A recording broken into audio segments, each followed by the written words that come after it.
आज हमें मुख्य रूप से हमने निवेदन किया था और हमारा आग्रह प्रोफेसर राजपूत जी ने स्वीकार किया और आज भारत की शैक्षिक आवश्यकता केंद्रीय उच्च तिब्बती शिक्षा संस्थान आज के इस कार्यक्रम के मुख्य अतिथि और हमारे गवर्निंग बोर्ड के अध्यक्ष जिनका सतत मार्गदर्शन हमें मिलता रहता है, ऐसे प्रोफेसर जगमोहन सिंह राजपूत जी,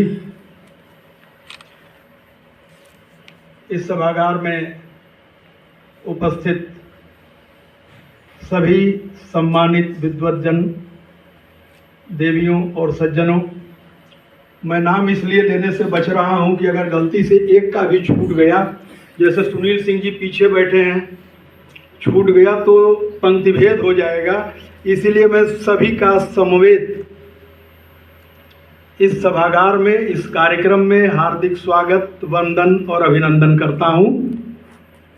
आप सभी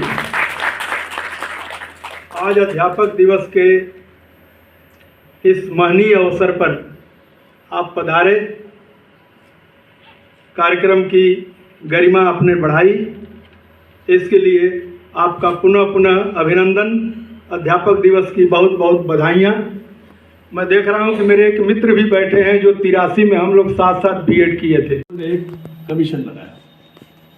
कमीशन का उत्तरदायित्व ये था कि 21वीं सदी में शिक्षा का क्या स्वरूप होगा, सारे वैश्विक स्तर पर क्या स्वरूप होगा। बहुत बड़ा कमीशन।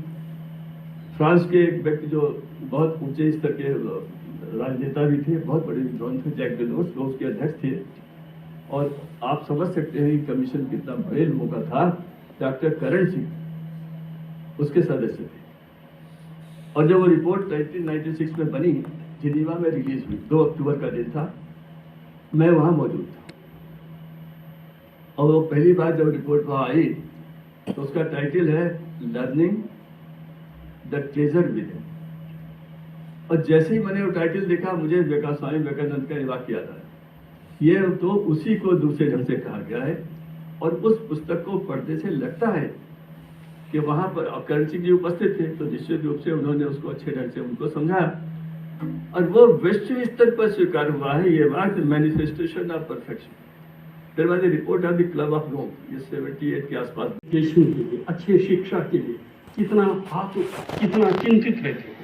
मेरा बच्चा डॉक्टर बन जाए, मेरा बच्चा इंजीनियर बन जाए, कौन सा स्कूल मेरे लिए उपयुक्त होगा, अच्छा हो। हम परेशान रहते हैं, चिंतित होते हैं अपने बच्चे के फ्यूचर के लिए। लेकिन जिस क्लासरूम में हम अपने बच्चों को पढ़ाते हैं, क्या उनके प्रति हम चिंता करते हैं? उनके भविष्य के बारे में हम विचार करते हैं, चिंतन करते हैं? यदि हम अपने क्लासरूम में जिन बच्चों के प्रति, जैसे अपने बच्चे के लिए हम चिंतित होते हैं, अगर ऐसा चिंता नहीं करते हैं, जो आप थोक में जो सैलरी ले रहे हैं वो जो है न्याय उचित नहीं होगा। हम सभी कर्म फल को मानते हैं। हमारा परिवार सुखी कैसे हो, हमारा संतान हमारे लिए काम का कैसे बन सकता है, हो सकता है, इस चीज़ को जो है विचार करना चाहिए। अपने बच्चों की तरह समझिए जब आप क्लासरूम में जाते हैं। वैसे छात्र, जब हम कहते हैं छात्र क्या है, अध्यापक के छत्र छाया में जिस प्रकार छाता हमें गर्मी, धूप, सर्दी से बचाती है, ठीक उसी प्रकार अध्यापक का कर्तव्य भी छात्र का जो है सो तो भविष्य बनाना आपका दायित्व है, कर्तव्य है। इस चीज़ का जो है आभास हमारे अंदर रहना चाहिए हर समय। यदि हम शिक्षक हैं तो शिक्षक हैं, इसका आभास रहना चाहिए। शिक्षक हैं।